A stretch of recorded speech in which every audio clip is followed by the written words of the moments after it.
Welcome back. Next, move with the next one. Next paragraph.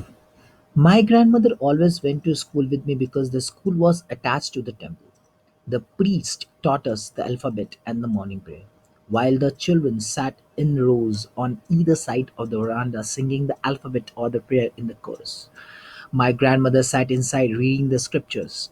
When we had both finished, we would walk back together. This time, the village dogs would meet us at the temple door.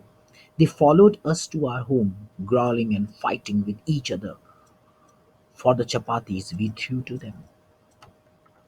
When my parents were comfortably settled in the city, they sent for us. That was a turning point in our friendship.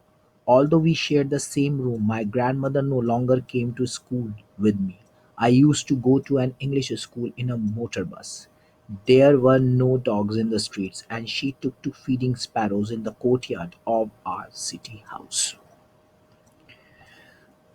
So, writer's grandmother, she always follows him.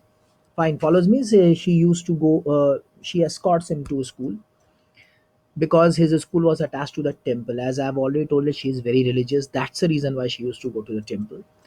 There was a priest who, that means authorized person for worshipping.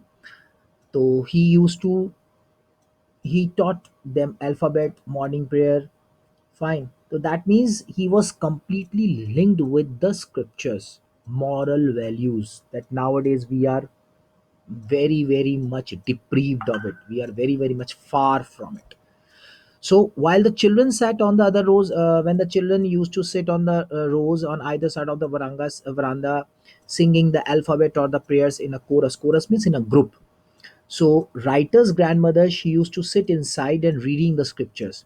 When they both finished, when they completed their classes, then they walk back together. This time, village dogs that they met, that they used to meet them at the temple door. Now they started following them, growling, whoo, wow, fighting.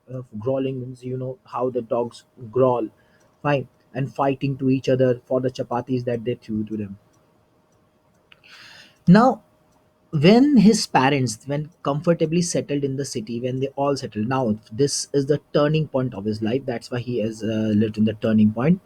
They sent for us, they called them. Now this is a turning point in their friendship.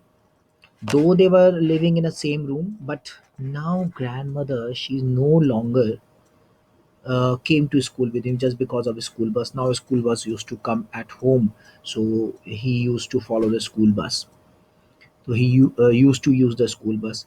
There were no dogs in the street, so the feeding. So she had no other option. She started feeding the sparrows in the courtyard in the afternoon. Okay, of their city house. Thank you.